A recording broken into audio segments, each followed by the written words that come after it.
नमस्कार श्रोते हो, रेडिओ जयंतच्या आनंदी कट्ट्यावर मी अनुराधा आपणा सर्वांचं मनपूर्वक स्वागत करते. श्रोते हो, आजच्या आनंदी कट्ट्यावरून ज्योती मयेकर यांनी त्यांच्या लेखणीतून मांडलेला एक फार सुंदर विचार तुमच्यापर्यंत त्यांच्या शब्दात पोचवते. ऐकूया.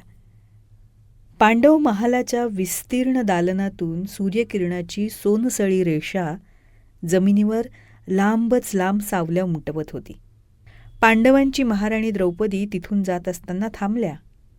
त्यांचं हृदय मायेनं भरून आलं आणि त्या उत्तरेजवळ गेल्या. तिच्या डोक्यावर तिनं प्रेमानं हात फिरवला. पुत्री, द्रौपदीचा स्वर शांत होता, पण त्यात खोल अनुभवांची जाणीव होती. आज मी जे सांगतेय ना, ते मनाशी घट्ट बांध. उद्या कधी तुझ्यावर भयंकर संकट येईल, आशेचा किरणही दिसणार नाही, तेव्हा कोणत्याही नातलगांकडे धाव घेऊ नकोस. थेट भगवंताच्या चरणी शरण जा. उत्तरा अचंबित होऊन वर बघू लागली. द्रौपदीच्या तेजस्वी नजरेत पाहत ती गोंधळलेल्या स्वरात म्हणाली, माता, असं का सांगता? आपले आप्त, आपले मोठे, तेच तर आपले रक्षक असतात ना, आणि तुम्ही मला माझ्याच माणसांपासून सावध करताय. द्रौपदीची नजर भूतकाळात हरवली. त्यांच्या चेहऱ्यावर आयुष्यातल्या सगळ्यात मोठ्या अपमानाची छाया उमटली. मी असं म्हणून सांगतेय कारण मी त्या आगीतून जळून आली आहे पुत्री. एक दिवस आर्यवर्तातले सर्वश्रेष्ठ योद्धे, माझे 5ही पराक्रमी पती, कौरवांच्या सभेत जुगार खेळत होते. खेळाच्या नशेत त्यांनी सर्वस्व पणाला लावलं. राज्य, वैभव हरले आणि शेवटी स्वतःला सुद्धा हरवलं. अखेर मला, द्रौपदीला पणाला लावून हरले. जेव्हा मला ओढत सभेत आणलं गेलं, अपमानित आणि असहाय्य अवस्थेत, तेव्हा मी माझ्या पतींकडे पाहिलं, पण त्या साऱ्यांच्या नजरा खाली झुकलेल्या होत्या.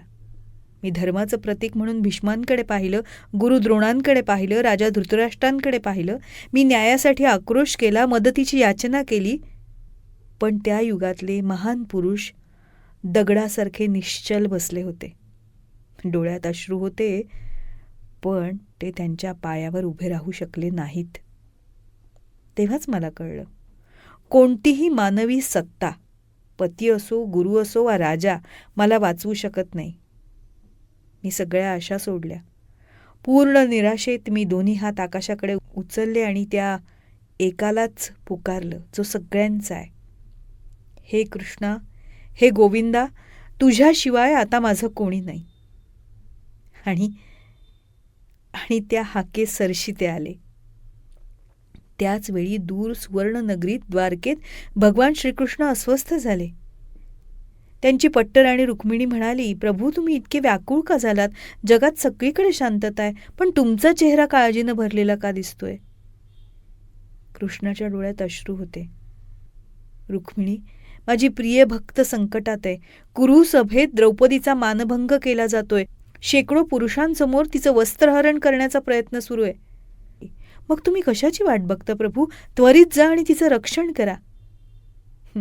कृष्ण म्हणाले, जोपर्यंत ती मला पूर्णपणे हाक मारत नाही, तोपर्यंत मी हस्तक्षेप नाही करू शकत रुक्मिणी. मी पूर्ण शरणागतीच्या नियमानं बांधला आहे ग, पण ज्या क्षणी ती साऱ्या जगाला सोडून माझं नाव घेईल ना, त्या क्षणी मी धाव घेईन. तुला राजसूय यज्ञ आठवतंय? हो प्रभू. शिशुपालाचा वध करताना सुदर्शन चक्रामुळे माझ्या बोटाला खोल जखम झाली होती, रक्त वाहत होतं. तुम्ही सगळ्या वैद्य, औषधं, पट्टी शोधायला धावल्या, पण द्रौपदी तिनं क्षणाचाही विलंब केला नाही. तिनं स्वतःची रेशमी साडी फाडली आणि माझ्या बोटावर बांधली. तिला साडी खराब होईल याची चिंता नव्हती, फक्त माझी वेदना थांबवायची होती.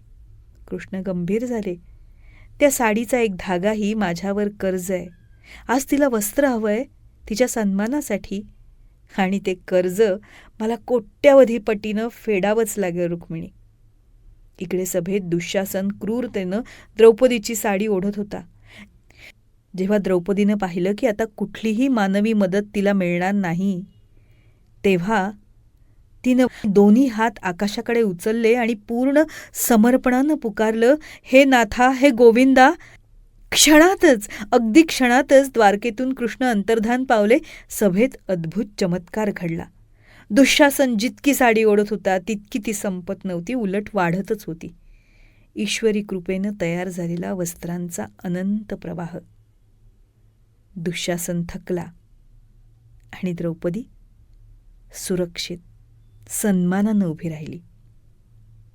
म्हणूनच द्रौपदी उत्तरेला म्हणाली, म्हणून सांगते पुत्री, हे जग, नाती, माणसं पाठ फिरवू शकतात, पण ईश्वर फक्त प्रेमानं बांधलेला असतो. त्याला हाक मार, तो धावून येतोच. श्रोते हो, ही कथा सांगते की मानवी नाती परिस्थितीवर अवलंबून असतात, पण ईश्वराशी असलेलं नातं हे शाश्वत असतं. तो आपल्या परिपूर्णतेची वाट बघत नाही, तो फक्त आपल्या पूर्ण शरणागतीची वाट बघतो. उत्तरेला द्रौपदीनं दिलेला सल्ला ही फक्त पौराणिक कथा नाहीये, तर ती मानवी स्वभावाची, समाजरचनेची आणि अपेक्षांच्या भ्रमाची उघडपणे केलेली चिकित्सा आहे. आपण लहानपणापासून गोष्ट ऐकत आलोत ना, की आपले लोक आपल्यासाठी असतात, घरचेच शेवटी उपयोगी पडतात, नात्यांवर विश्वास ठेवा. पण वास्तव इतकं सरळ नसतं. द्रौपदी ज्या सभेत उभी होती त्या सभेत तिचे 5 पती होते.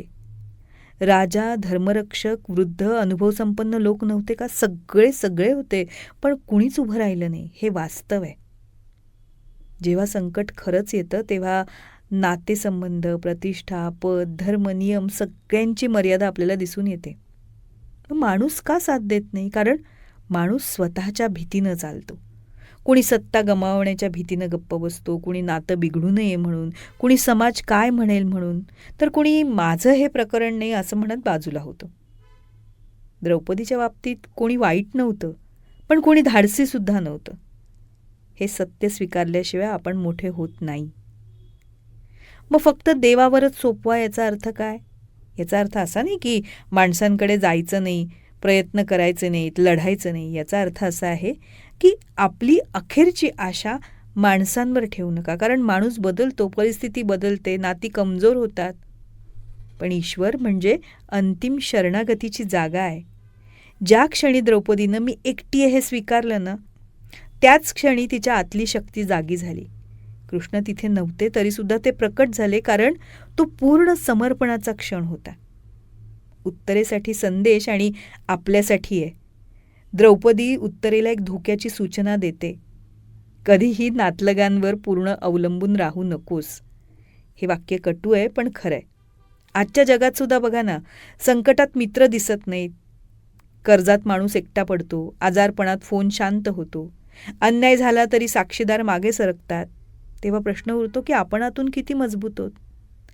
ईश्वर म्हणजे बाहेरचा नाही, तो आपल्या आतल्या धैर्याचा आहे, विवेकाचा आहे, आत्मसन्मानाचा केंद्रबिंदू आहे. द्रौपदी आपल्याला हे शिकवते की अपेक्षा ठेवू नका, तयारी ठेवा, माणसांवर प्रेम ठेवा, पण आधार बनवू नका त्यांना. संघर्ष करा आणि शेवटी शरणागती स्वीकारायला शिका, ती ईश्वरापाशी. ईश्वर आपल्यासाठी चमत्कार करत नाहीत, पण ते आपल्या आतला कणा तुटू देत नाहीत. आणि जो कणा ज्या दिवशी जागा होतो, ताठ असतो, त्यावेळी माणूस कुठल्याही सभेमध्ये अपमानित होत नाही. तेव्हा श्रोते हो, हा होता आनंदी कट्ट्यावरचा आजचा सुंदर विचार. तुम्हाला तो कसा वाटला याविषयीची तुमची कमेंट बॉक्समध्ये नक्की लिहा. आणि त्याचबरोबर रेडिओ जयंतचे दर्जेदार कार्यक्रम ऐकण्यासाठी रेडिओ जयंत लाईक करा, शेअर करा आणि सबस्क्राईब करा. रेडिओ जयंतचं सबस्क्रिप्शन फ्री आहे. आणि त्याचबरोबर नोटिफिकेशनसाठी बेल आयकॉनवर क्लिक करायला सुद्धा विसरू नका.